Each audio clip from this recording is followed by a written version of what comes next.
Assalamualaikum warahmatullahi wabarakatuh. Perkenalkan kami dari kelompok 10.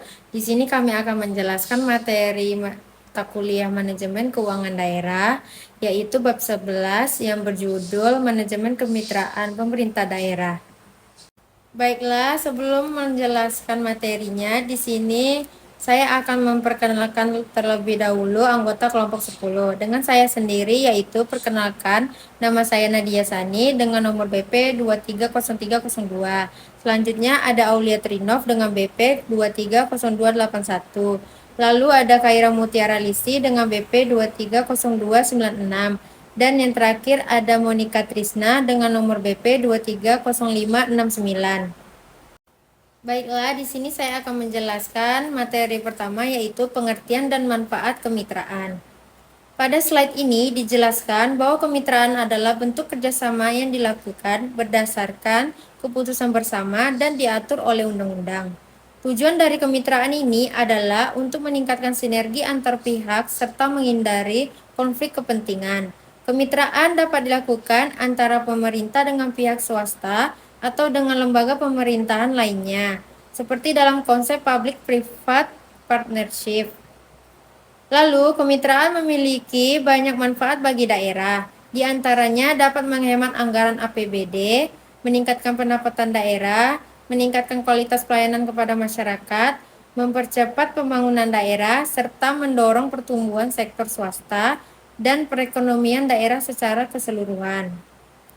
Selanjutnya, slide berikutnya yaitu kemitraan pemerintah daerah menghemat APBD. Slide ini menjelaskan bahwa kemitraan pemerintah daerah dapat membantu menghemat APBD. Hal ini karena berbagai permasalahan daerah seperti kemiskinan, pengangguran, pendidikan, dan kesehatan tidak bisa diatasi hanya dengan dana APBD saja, sehingga diperlukan kerjasama dengan sektor swasta maupun sektor ketiga. Dalam kemitraan ini, pemerintahan daerah memiliki beberapa peran penting, yaitu mendorong partisipasi masyarakat dalam pembangunan, mendukung perkembangan sektor swasta, dan menciptakan iklim investasi yang kondusif bagi investor. Dampak positif dari kemitraan ini adalah meningkatnya kemandirian perekonomian daerah, perbaikan infrastruktur dan pelayanan publik, serta terbentuknya masyarakat yang lebih mandiri dan mampu berkembang bersama. Baiklah, saya akan melanjutkan materi berikutnya.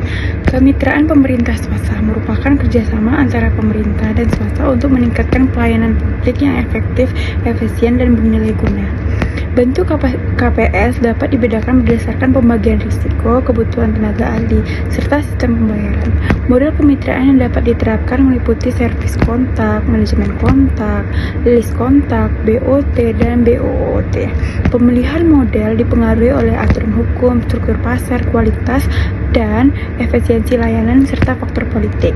Berikut ini saya akan sampaikan bentuk-bentuk kemitraan pemerintah daerah. Yang pertama adalah operasi pemeliharaan, yang kedua ada desain bangunan, ketiga operasi Turkey, keempat uap allocation, kelima sewa beli, keenam privasi temporer, ketujuh sewa beli bangunan operasi, kedelapan bangun transfer operasional, 9 bangun milik operasi transfer, 10 bangun milik operasi. Sekian, terima kasih. Baik, saya akan menjelaskan slide selanjutnya, yaitu 3 model utama kerjasama antara pemerintah dan pihak swasta, yaitu BOT, dan BOO. Yang pertama adalah BOT atau Build, Operate, Transfer. Pada model ini, pihak swasta membiayai dan membangun fasilitas, kemudian mengoperasikan dalam jangka waktu tertentu untuk mendapatkan kembali investasinya. Setelah masa kontrak selesai, fasilitas tersebut diserahkan kepada pemerintah. Dalam model ini, risiko konstruksi dan operasional sebagian besar ditanggung oleh pihak swasta, sedangkan kepemilikan akhirnya tetap berada pada pemerintah. Selanjutnya, yaitu ada BOT atau Build, Own, Operate, Transfer. Pada model ini, pihak swasta tidak hanya membangun dan mengoperasikan, tetapi juga memiliki fasilitas selama masa konsesi berlangsung. Swasta bertanggung jawab terhadap pembiayaan, pembangunan, operasi, hingga perawatan. Setelah masa kerjasama berakhir, aset akan dialihkan kembali kepada pemerintah. Model ini banyak digunakan pada proyek infrastruktur karena lebih fleksibel dan dapat diterapkan di berbagai sektor. Kemudian yang terakhir yaitu BOO atau Build Own Operate. Dalam model ini, pihak swasta membangun, memiliki, sekaligus mengoperasikan fasilitas tanpa adanya pengalihan aset kepada pemerintah. Pemerintah tidak perlu menyediakan pendanaan, sehingga seluruh risiko dan tanggung jawab berada pada pihak swasta. Model ini biasanya digunakan ketika pemerintah ingin mendorong investasi penuh dari sektor swasta. Selanjutnya yaitu biaya transaksi dalam kontrak.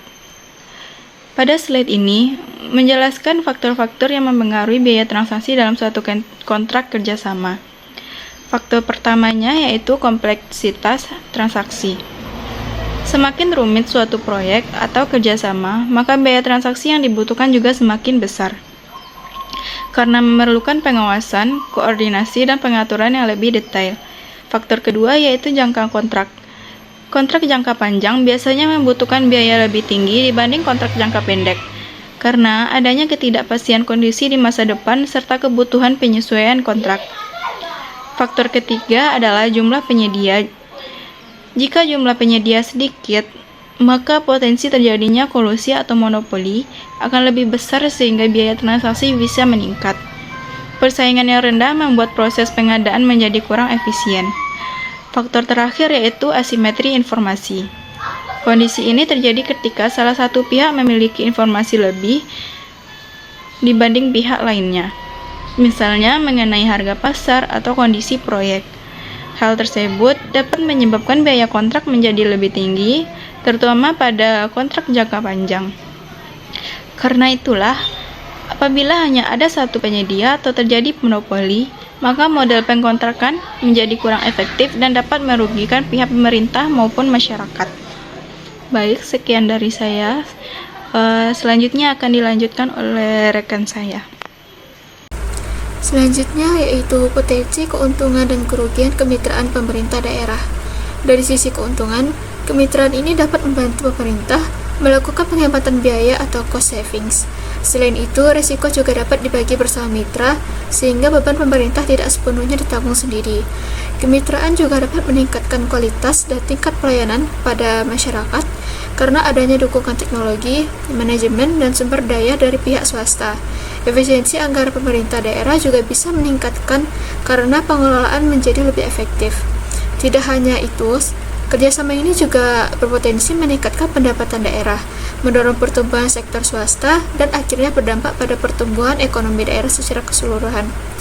Namun di posisi lain, terdapat beberapa resiko, seperti pemerintah bisa kehilangan sebagian kontrol terhadap pelayanan dan kerjasamaan. Biaya juga dapat meningkat jika perencanaan dan estimasi awal tidak akurat. Selain itu, terdapat juga risiko politik, penurunan kualitas jika mitra tidak kompeten, serta kemungkinan terjadi kesalahan dalam proses tender atau pengadaan. Karena itu, kemitraan harus direncanakan dan diawasi dengan baik agar pemanfaatnya lebih besar daripada risiko. Selanjutnya yaitu kemitraan yang efektivitas dan pelayanan publik. Agar kontrak kerjasama berjalan efektif, ada beberapa syarat yang perlu diperhatikan. Yang pertama yaitu hubungan antara pembeli dan penyedia atau purchaser provider harus kuat dan saling mendukung. Kedua, spesifikasi kontrak harus jelas agar tidak menimbulkan kesalahpahaman. Selain itu, kontrak juga perlu memiliki berbagai opsi kesepakatan, seperti lump sum, price per unit, dan share profits, sesuai kebutuhan kerjasama. Standar kinerja juga harus mengacu pada SPM atau standar pelayanan minimal. Kemudian perlu adanya mekanisme penyelesaian poin prestasi jika terjadi pelanggaran kontrak. Dalam sistem kontrak ini, pemerintah juga memiliki kewajiban penting. Pemerintah harus melakukan pengawasan terhadap kinerja kontraktor, memastikan standar pelayanan terpenuhi, dan melakukan penilaian serta manajemen risiko secara berkala. Pemerintah juga tidak boleh bersikap pasif, tetapi juga harus aktif memonitor jalannya kontrak agar pelayanan publik tetap efektif dan sesuai tujuan yang diharapkan. Baiklah, saya akan melanjutkan menjelaskan slide berikutnya yaitu ikhtisar. Kemitraan pemerintah daerah dengan swasta dan sektor ketiga adalah langkah strategis untuk mensinergikan pembangunan daerah. Yang pertama, pemerintah dapat memilih berbagai model kemitraan untuk mengoptimalkan pelayanan publik dan kesejahteraan masyarakat. Yang kedua, model yang dapat diadopsi adalah service kontrak, manajemen kontrak, lease kontrak, BOT, dan BOT, BU, dan konsesi. Yang terakhir, setiap model kemitraan mengandung potensi keuntungan dan kerugian perencanaan, manajemen risiko, dan penilaian mendalam mutlak dilakukan. Selanjutnya, slide berikutnya yaitu kesimpulan. Materi ini menjelaskan bahwa kemitraan pemerintah daerah dengan pihak swasta maupun pihak lain merupakan langkah strategis untuk meningkatkan pembangunan dan pelayanan publik karena keterbatasan APBD tidak mampu memenuhi seluruh kebutuhan daerah. Melalui berbagai model kemitraan seperti BOT, BOT, dan BU, kontrak pelayanan, dan konsesi, pemerintah dapat meningkatkan efisiensi, kualitas pelayanan, serta pertumbuhan ekonomi daerah. Namun, setiap kemitraan juga memiliki risiko seperti kehilangan kontrol, risiko politik, dan kemungkinan penurunan kualitas pelayanan sehingga diperlukan perencanaan, pengawasan, dan manajemen risiko yang baik agar tujuan pembangunan dan kesejahteraan masyarakat dapat tercapai secara optimal. Baiklah, sekian penjelasan dari kami tentang materi yang dipresentasikan.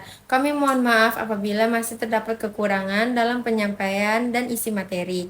Terima kasih atas perhatian Ibu dosen dan teman-teman sekalian. Selanjutnya, kami membuka sesi tanya jawab. Silakan jika ada pertanyaan, kritik maupun saran kami terima.